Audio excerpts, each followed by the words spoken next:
This is my Snagit journal. It is 10:59 a.m. on September 30th. I'm going to walk through the tabs that are up here. So I'm going to start with, this is Native Plant Finder, and this is the source of this information. So you can go up here, type your zip code, and thereafter your browser knows what zip code you're in, and you can look at the flowers and grasses, and there's flowers and grasses, and then there's trees and shrubs. So I accidentally clicked on goldenrod. Let's get back out of that. But if you're looking for flowers and grasses, here's the list. If you're looking for trees and shrubs, there's the list. And if you go up here and click on Learn More, then that brings up the About page, that brings up these three pages which are of interest. Here's the About page. So the About page includes, over here, there's the About tab, about this tool and how to use this tool, and who is Dr. Doug Tallamy, because all this work is based on the research of Doug Tallamy.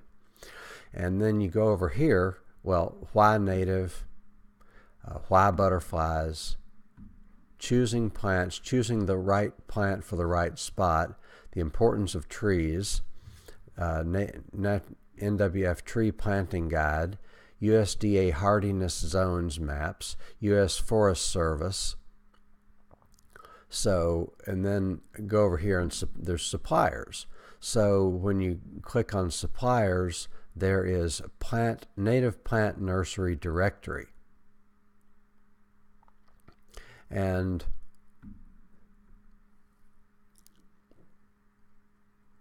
then I want to click on Kentucky first. Go over here, Kentucky. So Kentucky includes Drop Seed Nursery, Habitats Native Plant Nursery, Ironweed, Jane's Native Seeds, M&M, Morgan County, Nolan River, Shooting Star. What does it? It does not include Roundstone Native Seed on there. Well, that may or may not matter to Roundstone Native Seed, because it's like, how many people see this, how many people visit this site, and that's okay. Over here you've got Indiana, which includes, go down here, Spence Restoration Nursery, but Woody Warehouse, Liston, Indiana. AR must stand for air route. I don't know. Okay, so I wanted to introduce that, and then I'm going to go over here to Top 100. So here is the information that I have compiled based on, I'm going to go up here and show you how I compiled it. Over here, I'm going to get rid of these About pages and just go over here to Native Plants. Okay, so you have native plants by zip code. You have all this is 40241, my zip code. So you have flowers and grasses, and they're ranked by the number of Lepidoptera species that they support. The highest grass is 55, and the highest grass is 55, followed by 49, 47. So goldenrod supports 55 species of butterflies and moths. Strawberry supports 49 species of butterflies and moths. Sunflower, Helianthus, supports 47. That's in my zip code, and you can go on down. And if you want to view them all, you can click on View All. But you can also go to Trees and Shrubs. So here's oak, the Quercus, supports 346 species.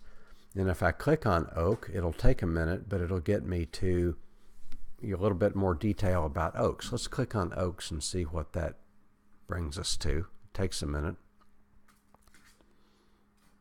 Now, oak. So it doesn't have, sometimes it has the list of species up here. It doesn't have a list of species that time. But let's go back and So trees and shrubs. Oaks support 346. Beeches and plums, 290. Willow, 239. Birch, 223. So as a group, what supports more? Trees and shrubs or flowers and grasses? As a group, the trees and shrubs support more because the highest goldenrod supports only 55, but the highest oak supports 346. So I took this information, I put it all on a spreadsheet, and I said oak 346, beech and plum 290, willow 239, birch 223, maple and box elder 205, hickory, pecan, pignut, bitternut 196. Put all that on a spreadsheet. Also put these on a spreadsheet, and I came up, here's the spreadsheet as it has evolved. So number 1, oak supports 346 species of butterflies and moths, and it's a tree. Prunus or plum, plums and cherries, is number 2, it supports 290. Willow is number 3, it supports 239. What I've also done on this spreadsheet is I've gone over here and inserted some names of species. So there's the bur oak, the pin oak, the chestnut oak, the red oak, the post oak, the black oak, the chinkapin oak, the scarlet oak, the overcup oak, swamp chestnut oak, and swamp white oak.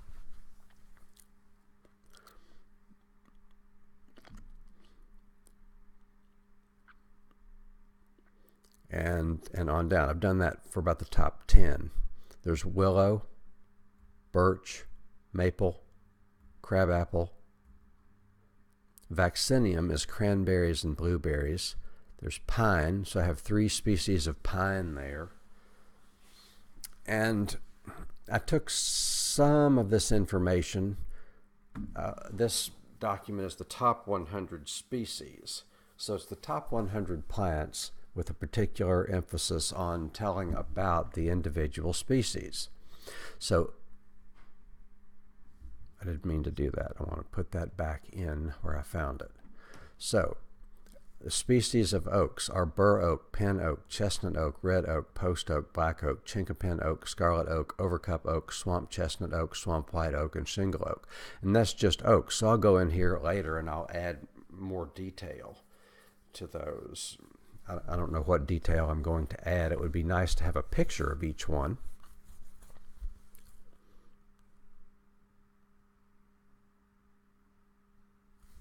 And number 2 is plums, prunus, or plums and cherries.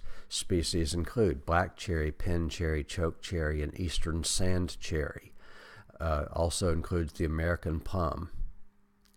So up here under these, I could go through, and Woody Warehouse has this information, but I could put the species name. Bur oak, pin oak, chestnut oak, all of them have a scientific name, genus, and species. So I'm going to go over here to Woody Warehouse. Now this is Woody Warehouse offerings. I went to the internet and I looked for Woody Warehouse, and you can download a spreadsheet of what do they offer, and it's in strict. Now this is for professionals, but it's in strict order of genus and species. So Acer negundo. I think I would like to put these 2 columns in a larger font. So instead of 10, let's try 14. It's a little easier to see that. So Acer negundo, box elder. So this is what all is available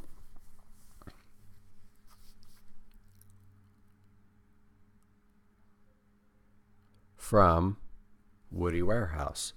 And that's good because you want people to be able to take action. You don't want to just give information without action. So